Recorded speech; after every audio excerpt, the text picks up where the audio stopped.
Bismillahirrahmanirrahim. Assalamualaikum warahmatullahi wabarakatuh.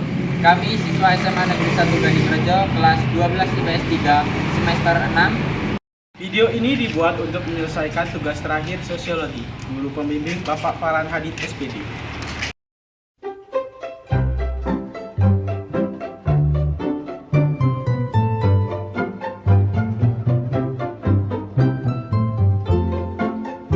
Perkenalkan, nama saya Deska Nanggro Diva dari kelas 12 IPS 3 dengan nomor NIS 11965.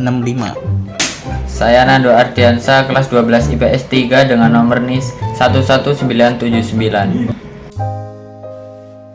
Home industry adalah kegiatan usaha berskala kecil yang pada umumnya sering ditemukan pada daerah perkampungan dan sekitar rumah wilayah kota maupun pedesaan. Selain itu, industri rumahan juga dapat diartikan sebagai penggerak utama dalam pembangunan ekonomi dengan nilai pendapatan bersih mencapai 200 juta sampai 1 miliar per tahunnya yang dihasilkan oleh warga negara Indonesia. Biasanya, home industry dilakoni 1 atau 2 sampai 4 tenaga kerja dengan 1 orang sebagai pemilik usaha. Manfaat kehadiran home industry adalah memberikan lapangan pekerjaan bagi warga dan tetangga sekitar yang tidak memiliki pekerjaan tetap atau memberikan pendapatan tambahan bagi keluarga. Contohnya, ibu rumah tangga bekerja di pabrik roti untuk membantu suaminya menambah kebutuhan rumah, dan juga memberikan ilmu kepada karyawannya bila sewaktu-waktu ingin membuka usaha sendiri. Siklus 1. Keinginan untuk berubah. Pada awalnya Ibu Siti tidak mencari karyawan, namun inisiatif para pemuda yang ingin bekerja. Sebagian besar mereka tidak memiliki skill maupun pengalaman dalam pembuatan roti. Berkat Ibu Siti selaku pemilik mengajari mereka secara langsung, timbullah perasaan untuk semangat agar bisa bekerja di usaha tersebut, hingga mereka lihai dan telaten. Siklus 2. Rintangan dan halangan sudah pasti ada. Halangan pertama ialah keraguan. Keraguan berawal dari bagaimana cara mengadon adonan serta memanggang roti yang pas. Namun, berkat pelatihan Ibu Siti secara langsung membuat mereka perlahan-lahan bisa. Halangan kedua adalah pemasaran dan penjualan. Ibu Siti menyebutkan bahwa mereka masih mengandalkan produknya dijual via pesan antar ke rumah customer, dikarenakan Ibu Siti belum memiliki toko untuk penjualan yang dititipkan ke warung. Siklus 3. Rasa keinginan bertambah. Selama sekitar 7 tahun berdiri, usaha Ibu Siti mengalami peningkatan yang signifikan sehingga penjualannya melambung besar. Dari hasil yang memuaskan muncul rasa bangga secara tidak langsung, menimbulkan rasa tanggung jawab dan ingin lebih bermanfaat ke depannya. Siklus 4. Mengembangkan peran dan batas tanggung jawab. Selalu tekun dan ulet dalam mengerjakan tugasnya agar tetap konsisten dalam skill sehingga dapat meningkatkan kualitas diri, serta selalu bertanggung jawab atas tugasnya dalam produksi maupun pengantar agar mendapatkan hasil yang sesuai harapan. Selalu berkonsultasi dan mendengarkan arahan Ibu Siti Aisyah. Siklus 5. Pencapaian hasil dan target yang lebih besar. Pekerjaan menjadi bisa lebih meningkat apabila lingkungan kerja kondusif dan nyaman. Maka dari itu perlu ditingkatkan kekompakan dan rasa kekeluargaan sesama karyawan untuk mencapai target yang lebih besar. Siklus 6. Perubahan perilaku dan kesan terhadap dirinya berkat pembelajaran dari Ibu Siti dan latihan berulang secara tekun berdampak pada skill dan kemampuan yang meningkat.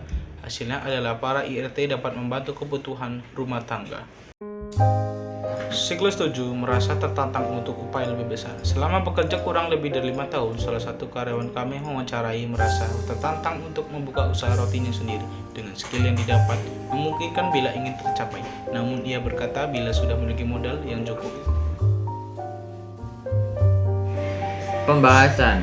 Usaha roti merupakan usaha yang berpeluang cukup besar sebab roti home industry bisa menyaingi produsen besar, dikarenakan harga yang relatif murah dan rasa yang bisa diterima di lidah warga Indonesia. Ibu Siti selaku produsen home industry roti Fajar harus bisa menyusun strategi dan langkah agar bisa berkembang ke depannya. Sebuah inovasi harus bisa demi bisa usaha tetap selamat dan tidak tertinggal dari pesaing. Pembahasan strategi P1 pemungkinan. Dalam usaha, Ibu Siti selaku pemilik mengajak para tetangga untuk ikut ke dalam kegiatan usahanya. Umumnya yang dipanggil adalah ibu rumah tangga. Mereka ditugaskan di bagian packaging atau membungkus roti ke plastik kemasan dan pembuatan selai, seperti selai srikaya, coklat, dan keju. Paling banyak ibu-ibu diajak pada saat hari Jumat berkah, Lebaran, dan hari-hari tertentu lainnya. Tentu saja perlu bimbingan oleh Ibu Siti secara langsung agar kompeten dan bagus hasilnya. Untuk mengetahui kelayakan produk atau quality control, evaluasi dilakukan Ibu Siti secara rutin setiap hari. Hal ini juga yang dapat menentukan strategi dan langkah untuk kelangsungan usaha.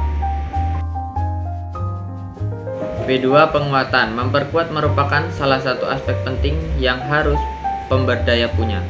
Salah satu contohnya peningkatan mutu kerja para karyawan dengan cara membimbing dan arahan.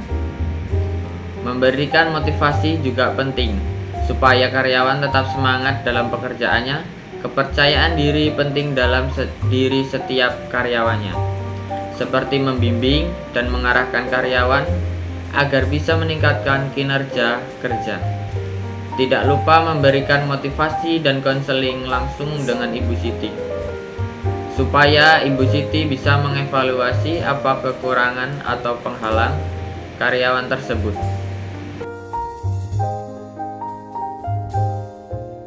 P3 perlindungan. Setelah berhasil melalui fase penguatan, Ibu Siti diharapkan untuk bisa melakukan perlindungan terhadap karyawan. Di fase ini, usaha Ibu Siti memberikan perlindungan berupa tempat tinggal supaya karyawan yang rumahnya cukup jauh dari titik usaha bisa menginap. Lalu, pelaku usaha memberikan jatah makan setiap hari. Lalu Ibu Siti memprioritaskan gaji dan kesehatan, berupa ditanggung obatnya bila karyawan ada yang sakit. P4 penyokongan. Setelah karyawan diberikan perlindungan, karyawan yang baru atau belum lihai dalam bekerja akan diberikan bimbingan khusus. Mereka secara perlahan diajari cara mengadon, memanggang, dan mengemas. Mereka juga mendapatkan motivasi dan dukungan penuh dari Ibu Siti. Mereka dipisahkan dari karyawan lainnya supaya mereka diberi waktu untuk berlatih. P5 pemeliharaan. Dalam produksi usaha roti fajar milik Ibu Siti selalu ada uji kelayakan atau quality control secara berkala yang dilakukan oleh Ibu Siti sendiri selaku pemilik usaha. Hal ini dilakukan agar kualitas dan kuantitas produksi roti stabil dan tidak mengalami penurunan. Ada kalanya salah satu karyawan pasti pernah mengalami penurunan kinerja kerja. Maka dari itu Ibu Siti selalu memberi arahan cara yang benar dan memberi masukan agar karyawan tidak mengulangi kesalahannya. Pandangan masyarakat pengaruh terhadap kehidupan masyarakat sekitar.